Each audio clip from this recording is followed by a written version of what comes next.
Aunque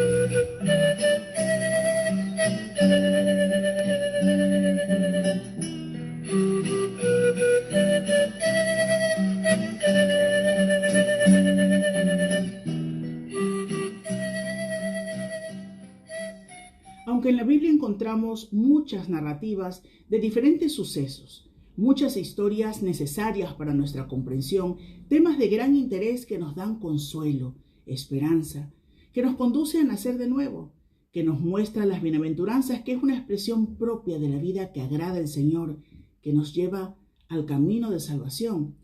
El reino de Dios, su soberanía y majestad es el asunto central, sin el cual el resto no podría existir. Es el tema dominante que abarca todo lo demás, porque todo viene después de Él y por medio de Él.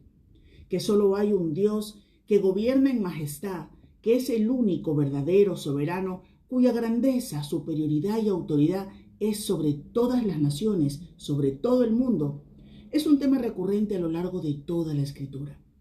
La Biblia testifica a las naciones que Dios es soberano y gobierna en real majestad.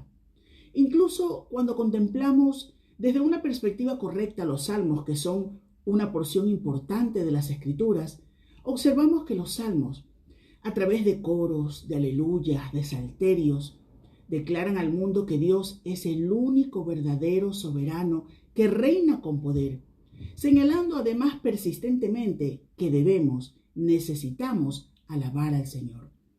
Hoy, en nuestro estudio del día, examinaremos en las Escrituras el Salmo 93, que nos invita a contemplar la majestad de Dios. Dice así: Jehová reina, se vistió de magnificencia. Jehová se vistió, se ciñó de poder. Afirmó también el mundo y no se moverá. Firme es tu trono desde entonces. Tú eres eternamente. Alzaron los ríos, oh Jehová. Los ríos alzaron su sonido. Alzaron los ríos sus ondas.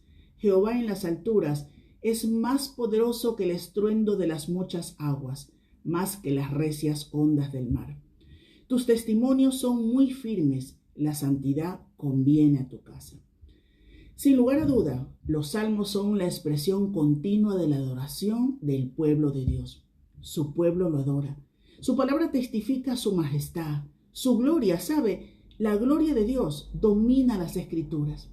Incluso este término aparece más de 400 veces en sus páginas. Dios dijo: Yo soy Jehová y ninguno más hay. No hay Dios fuera de mí. Isaías 45:5. Por lo tanto, solo Dios es digno de suprema alabanza, de adoración. Los cristianos no adoramos a las personas.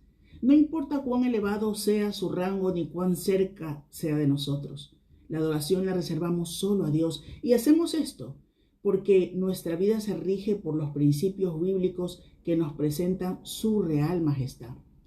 Las Escrituras declaran que todas las personas, en todas las naciones, son llamadas a adorar al único Dios verdadero. Y esto no es una opción, es un mandato divino. La persona que no adora a Dios, porque alguien puede reconocerlo como un Dios, pero no como el único Dios verdadero, y por lo tanto no adorarlo. La persona que no adora a Dios solo acarrea para su vida juicio y condenación. Ahora, tratemos de entender por qué el juicio y condenación se vuelve inevitable para los que rechazan a Dios. Cuando alguien le da la espalda a Dios, está rechazando sus mandamientos. Esa persona ha decidido vivir en rebeldía a su ley. No tiene temor de Dios ni siente reverencia por Él ante Él.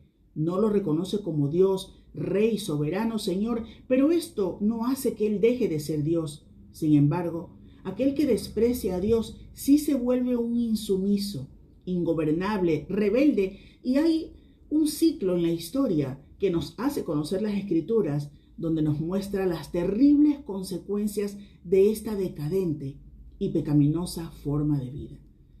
Dios se enoja contra el pecado porque es una rebelión contra su autoridad y un ultraje cometido contra su soberanía inviolable.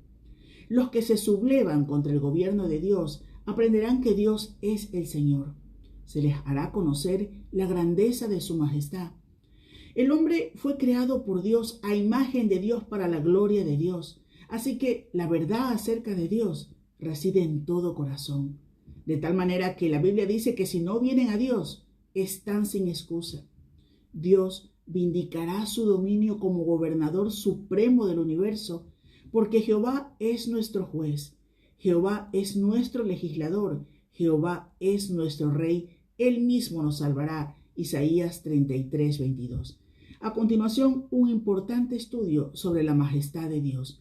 Permanezca con nosotros y al final recuerde compartir este programa. Uno de los grandes problemas para la adoración, la obediencia y el compromiso cristiano del presente tiene que ver con la pérdida de una correcta perspectiva de la majestad de Dios.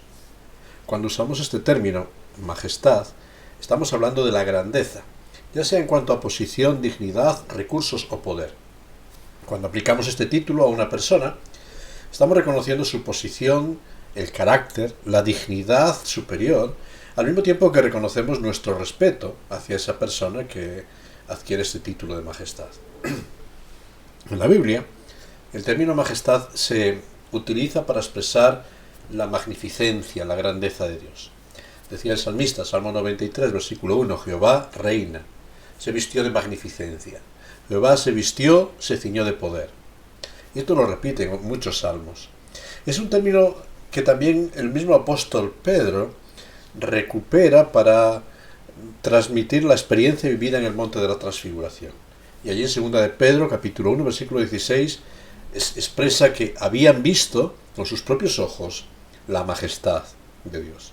Es una declaración de la grandeza de Dios. Y por lo tanto, cuando contemplamos a Dios en su magnificencia, es una invitación para adorar. Ahora, el problema del presente es que hemos desarrollado un alto concepto de lo humano y de nosotros mismos. Nos creemos los dueños de nuestro destino. Nos creemos con recursos ilimitados para controlar las circunstancias y nuestra eternidad. Nos creemos con derecho de reclamar lo que nos pertenece. Y a la par hemos creado un concepto de Dios demasiado bajo. Hemos tomado la majestad, la magnificencia de Dios y la hemos empequeñecido metiéndole en el molde de nuestro entendimiento. Queremos comprender a Dios y hacemos todo tipo de formulaciones que empequeñecen a Dios. Hemos enfatizado en demasiado la realidad de un Dios personal, de tal manera que pensamos en Dios como una persona tal como nosotros y con la cual podemos hablar de tú a tú. Y sí, es cierto, Dios nos ha dado confianza para acercarnos a Él. Nos ha dado confianza para entrar en su presencia con libertad. Pero Él sigue siendo Dios. Y el hecho de que nos dé esta confianza y esta libertad y que se haya acercado a nosotros no produce para nada una alteración de su magnificencia, de su soberanía. Y al final de la historia, toda rodilla se va a doblar delante de Dios. Unos reconociendo y adorando su grandeza, la grandeza esperada. Otros derrotados, reconociendo su rebeldía. No podemos rebajar a Dios, porque Dios, el Dios de la Biblia, es un Dios que no está limitado por nada. Nosotros somos finitos, nuestra existencia es finita, nuestra vida está limitada en el tiempo, en el espacio, en todas las situaciones. En el conocimiento somos muy pequeños, en nuestros recursos muy incapaces. Sin embargo, el Dios de la Biblia se nos presenta como el Dios infinito, que no está limitado por nada ni nadie, es eterno, es todopoderoso. Es el Dios que tiene todo en sus manos y nos tiene a nosotros en sus manos. Pero nosotros jamás podremos tenerle ni contenerle a Él en nuestras manos ni en nuestros edificios. No somos capitanes de nada, sino marineros en este marco de la vida, y el único que controla esta nave es Dios. En el Salmo 100 me encanta una expresión que usaba el salmista en el versículo 3 para decir: reconoced. Reconoced que Jehová es Dios. Es el único Dios. Él nos hizo, y no nosotros a nosotros mismos. Por tanto, pueblo suyo somos y ovejas de su prado. Él es el pastor, Él es el creador, Él es el rey, y nosotros súbditos, ovejas, criaturas. Claro que Dios es personal, pero a diferencia de nosotros, Él es grande, muy grande. Por eso cuando nos acercamos a la Biblia tenemos que empezar a ver la grandeza de Dios revelada desde las primeras páginas. Y cuando nos acercamos al libro de Génesis, el libro de los comienzos, se nos presenta la manifestación de la majestad y grandiosidad de Dios. Es cierto que Dios se nos presenta como un Dios personal y cercano con su creación. Nos dice Génesis muchas imágenes de Dios hablando, como un Dios personal, hablando consigo mismo, Génesis 1.26, encargando tareas a Adán, Génesis 2.19, paseándose por el jardín buscando a sus criaturas, Génesis 3.8 y siguientes, hablando con sus criaturas, Génesis 3.11, siguientes, capítulo 4, versículo 9, capítulo 16, versículo 8. Dios acercándose a los hombres, capítulo 11 de Génesis, versículo 5, capítulo 18, 20 en adelante. Dios entristeciéndose por la maldad de la humanidad, Génesis, capítulo 6. Imágenes que nos presentan que el Dios de la Biblia, el soberano, no es una fuerza impersonal. No es algo que pasó por el azar. No es alguien indiferente a la realidad de la creación, sino que es una persona viviente, pensante y activa. Pero esta persona divina, que es nuestro Dios, Génesis también nos lo presenta en su grandiosidad, en su majestad. Y nos dice en los 2 primeros capítulos que Dios es creador. Es eterno, porque ya estaba antes de todas las cosas. Es creador de todas las cosas. Todas las cosas provienen de Él y por Él subsisten. Capítulo 3, capítulos 6 al 8, capítulo 11, capítulo 19 de Génesis, nos hablan de que Dios es el Señor de todo lo creado. Todo lo creado le pertenece a Él y todo lo creado tiene que rendir cuentas delante de Él. Y este es el gran problema en la creación. Cuando la humanidad quiso rebelarse contra el dueño de todas las cosas, quiso ser Señor de su destino. Y entonces entró el pecado, entró la muerte y entró la separación. Porque Dios también, Génesis capítulo 18, versículo 25, es el juez de toda la tierra. Sí, el Dios creador es el juez porque todo le pertenece a Él y Él le ha puesto las normas en medio de las cuales tenemos que desarrollar nuestra vida. Es el Dios, nos dice Génesis capítulo 9, capítulo 4, versículo 9, capítulo 6, versículo 5, capítulo 16, versículo 7, que es el Dios omnisciente que todo lo ve. Nada se escapa de su mirada, no podemos escondernos de Él. Por eso nos dice Génesis 18, versículo 14, que Él es el Shaddai, el Dios todopoderoso, que todos los recursos de autoridad, de poder, de soberanía y de gobierno están en sus manos. Porque al final, Génesis capítulo 12, versículos 1 al 3, Génesis capítulo 13, Génesis capítulo 15, toda la historia está bajo su dominio. Nada se escapa de su control. Él es el dueño. Nada pasa por azar en la historia de la humanidad. Esta es la majestad del Dios que crea todas las cosas y que se presenta en la Biblia. Génesis nos presenta a un Dios que escapa de todo lo que nosotros podemos comprender. Por eso, si nosotros tenemos unos conceptos errados de la divinidad y la Biblia nos presenta a un Dios majestuoso, si queremos tener una percepción correcta de la grandeza de Dios, de la majestad de Dios, tenemos que empezar por eliminar de nuestros pensamientos las limitaciones que hemos puesto para empequeñecer a Dios. Y hemos empezado a crear todo este tipo de estrategias para decir, Dios puede crear una piedra tan grande que Él mismo no pueda levantar, porque intentamos comprender a Dios con nuestras limitaciones y nuestras mentes. Dios no está para juegos. Dios no está para vivir dentro de un mundo de limitaciones como el nuestro. Dios está fuera de nuestra comprensión. Y jamás podremos comprender un ápice pequeñito de la grandeza de Dios. Dios escapa de nosotros. Y a veces sería bueno que lo comparásemos con poderes o fuerzas que nos parecen grandes y que a veces nos tienen derrotados. Y nos vamos a dar cuenta, como decía el apóstol Juan, que mayor es el que está en nosotros que lo que está, que el que está y que lo que podamos encontrar en este mundo. Y todo aquello que nos presiona y nos parece enorme, nuestro Dios es mayor que todas las cosas. Y es cuando tenemos esta perspectiva, entonces la adoración, el descanso y la esperanza toman la rienda de nuestras vidas. Por eso, ¿cómo podemos limpiar nuestro pensamiento? Quizás podemos ir al Salmo 139. Y en el Salmo 139 el salmista terminaba con esta oración: examíname, oh Dios, si conoce mi pensamiento, pruébame y ve si en mí camino de perversidad. Ve si hay en mí distorsiones de la realidad en cuanto a lo que tú eres. Porque realmente en el Salmo 139 el salmista está contemplando la majestad de Dios en diferentes aspectos. Y cuando contempla a Dios, cuando contempla al Dios grande, creador de todas las cosas, el salmista solo puede expresar, Salmo 139, versículo 14, estoy maravillado. No puede alcanzar a comprender la grandeza y la gloria de Dios, dice el versículo 6. Y sobre todo surge la admiración en el salmista ante la grandeza de Dios. La admiración porque ve a un Dios omnisciente, un Dios que todo lo conoce, versículos 1 al 4 del Salmo 139, donde declara el salmista, todos mis caminos te son conocidos. No hay nada en mi vida que Dios no conozca. Conoce lo bueno y lo malo de mí, y aún así me ama. Es el Dios omnisciente que no se escapa nada de la historia humana, de su pensamiento. Versículos 5 al 12. Dice el salmista que está maravillado por el Dios omnipresente, que está en todo lugar, y se planteaba, ¿a dónde huiré de tu espíritu? ¿Dónde podré esconderme de tu mirada? Si en todo lugar estás tú, si subo a lo alto, si bajo a lo más profundo, si voy a un lado o a otro, allí estás tú. Dios lo abarca todo. No podemos limitarle a un templo, como muchas veces hemos querido hacer. No podemos limitarle a un área de nuestras vidas, porque toda nuestra vida está contemplada por su presencia. Pero en tercer lugar, maravillaba al salmista el poder, el de un Dios omnipotente. Versículos 14 al 16. Nada de la complejidad del cuerpo humano fue encubierto de él.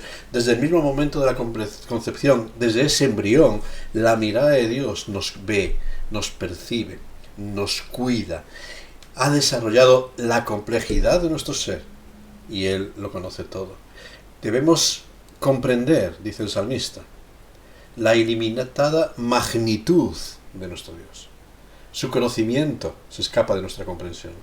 Su presencia se escapa de nuestro control. Su poder se escapa de nuestro dominio y de nuestra autoridad. Estamos sujetos ante aquel que es todo poderoso, es todo presente, que es todo conocimiento. Está todo bajo su autoridad. Por eso necesitamos conocerle y compararle. ¿Cómo podemos conocerle? Isaías, en el capítulo 40, nos presenta una serie de argumentos para llegar a entender un poquito de la grandeza y majestad de Dios que se escapa de nuestra comprensión. Y nos dice, hablando a gentes que estaban acobardadas, donde los problemas de la vida les habían en muchos momentos derrotado, se encontraban limitados, creían que ya no había esperanza para ellos. Los opresores les habían quitado la paz, la tierra, la esperanza. ¿Habría algún futuro para este pueblo? Y viendo esta situación de un pueblo derrotado que decía los dioses de las naciones, nos han derrotado, Dios se presenta para hablarles y decirles quién es el Dios de la Biblia, en quién confiáis. Y empieza a plantearles una revisión para decirle, mirad las obras que he hecho. ¿Quién midió las aguas con el hueco de sus manos? ¿Quién juntó con sus dedos el polvo de la tierra? ¿Quién pesó los montes en balanza? Todo eso que nos parece grande para el ser humano, Dios lo tiene en sus manos. Dios lo tiene todo. Es mucho más grande que todo aquello que podamos observar. Mira la creación. ¿Es fruto del azar, de la casualidad? Mira el orden perfecto de las cosas. ¿No te parece que detrás de todo el orden de un cosmos tan maravilloso tiene que haber un Dios inmenso, grandioso? Pero dice, baja un poquito la mirada, si quieres. Mira las naciones. Las naciones poderosas que tenían al pueblo cautivo, oprimido, derrotado. Esas naciones que se mueven y nos atemorizan y hacen estremecerse todo. Dice el versículo 15 de Isaías 40. Las naciones son como gota de agua que cae de un cubo. Esa gotita de agua que no son nada. Esa mota de polvo que pones en una balanza y no se percibe. Todo el poder humano es así para Dios, como una mota imperceptible en su pesa. Pero piensa un poco más. Piensa en la búsqueda que hace el ser humano de la espiritualidad, como buscando la grandeza fuera de sí. Dice el versículo 17. Como nada son las naciones, incluso cuando te levantas imágenes, versículos 18, para comparar con Dios, ¿con qué me compararéis? Con esas imágenes de talla que surgen de la mente de un artífice. Esas imágenes que son escogidas, que piensan, con madera que se apolilla, que la cubres de oro, pero que ni te oyen, ni te contestan, ni pueden actuar, porque son creaciones del ser humano, o sea que son más pequeñas que el ser humano. A veces, por medio de las religiones, lo que el ser humano ha intentado es empequeñecer a Dios dentro de nuestra comprensión.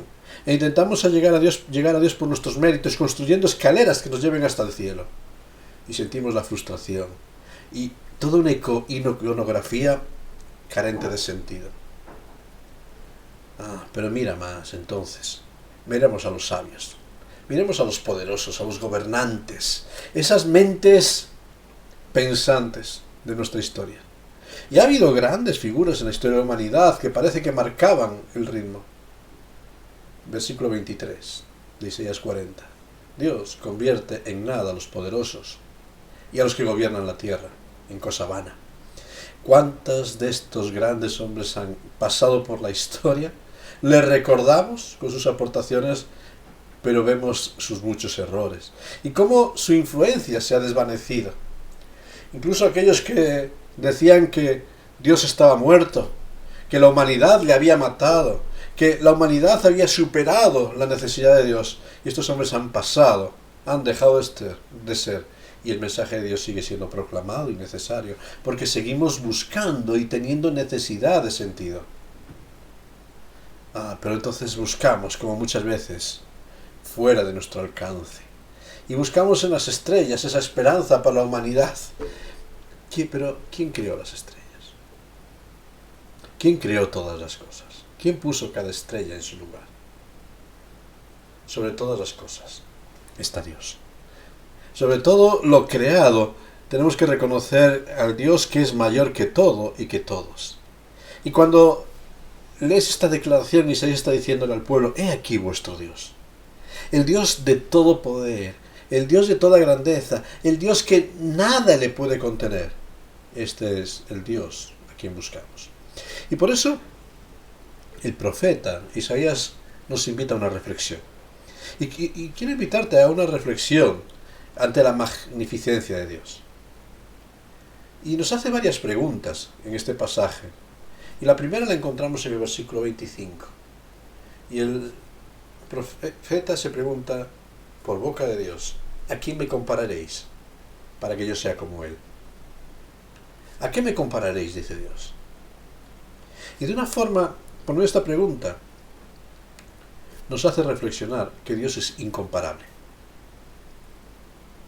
El Dios de la Biblia, el Creador, Sustentador, Salvador, aquel que se ha acercado a cada uno de nosotros, el Dios personal, el Dios majestuoso, es incomparable. El Dios que reina es incomparable. No podemos imaginar nada con que compararlo. Aquel pueblo de Israel, cuando Moisés parecía que no iba a bajar de la batalla, construyeron un becerro, símbolo de poder y autoridad. Los dioses de los pueblos son reflejo de la imaginación humana. Pero cuando vemos al Dios vivo, creador, tenemos que reconocer que es incomparable. Nada de nuestra mente se puede comparar. Puede surgir que acapare y aglutine toda la grandeza de Dios. Y sin embargo, en muchas ocasiones, en la modernidad, ya que no podemos comprender ni comparar a Dios con nada, empezamos a creer que es un Dios despreocupado de nosotros y distante. Y empezamos a decir: mi camino está escondido del Señor y Dios ignora mi causa y... No, Dios está despreocupado de nosotros. Como no podemos conocer la realidad de las cosas, vivamos a nuestro antojo, como si no tuviésemos que rendir cuentas delante del Rey. Y el profeta nos vuelve a decir: sí, Dios es reconocible. El Dios de la Biblia es un Dios personal, es soberano, pero cercano. Jamás va a abandonar a sus hijos. Jamás va a abandonar a su creación. Es irreverente afirmar que Dios se ha olvidado de su creación.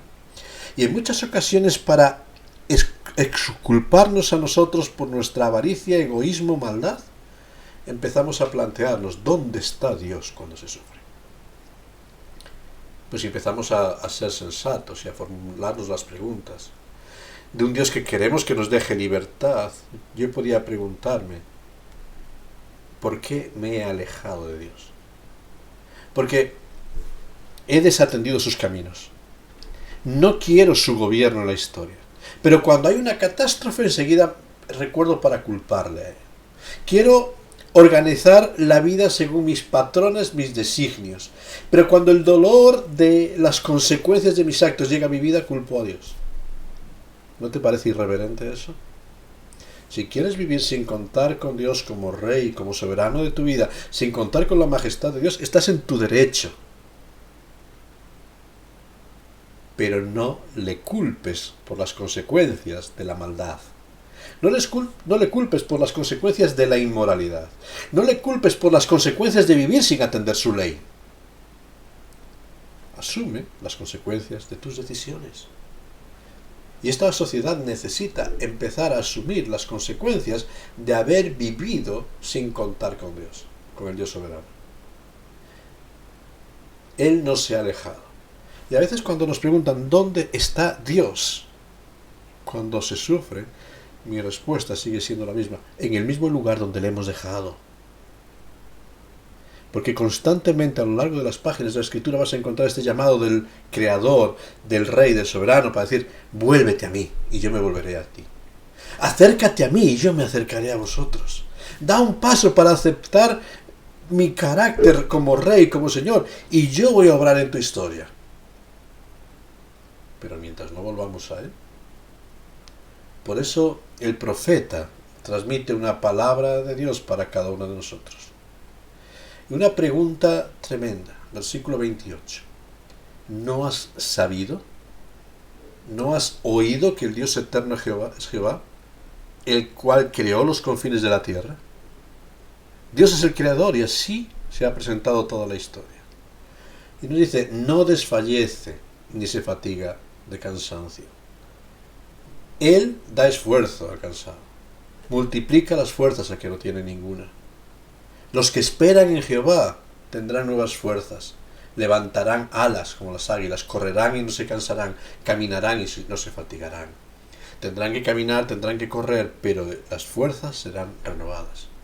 Y el mensaje del Dios grandioso, del Dios majestuoso que nos presenta la Biblia, es el mensaje de un Dios que a pesar de su grandeza no está despreocupado de ti ni de mí. Es un Dios que sigue llamándonos, que sigue buscándonos, pero no obliga a nadie a aceptar su voz. Por eso, en este día, si estás escuchando estas palabras, yo quiero invitarte a reflexionar. ¿No has sabido que el Dios eterno es Jehová, el creador de todas las cosas? Te sigue llamando, te sigue buscando. No seas lento a la hora de aceptar la grandeza, la majestad de Dios, porque nadie hay como Dios. Él es el Dios de todo poder. Él conoce tus pensamientos, conoce tu clamor y tu necesidad en este día. Y ahí está diciéndote: vuélvete a mí, escucha mi voz, atiende mi palabra, sigue mis caminos, y yo traeré esperanza y consuelo a tu vida. ¿Escucharás la invitación del Dios soberano? El Dios que se acerca a ti, el Dios que te ama, el Dios que te busca. No desatiendas su invitación. Que Dios te bendiga en este tiempo.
Qué privilegio tenemos de poder escuchar vez tras vez que el Dios soberano, el Dios grande, creador, eterno, que se escapa de nuestra comprensión, aquel a quien nosotros no podíamos acercarnos, Él se ha acercado a nosotros, se ha dado a conocer, nos invita constantemente a entablar una relación con Él.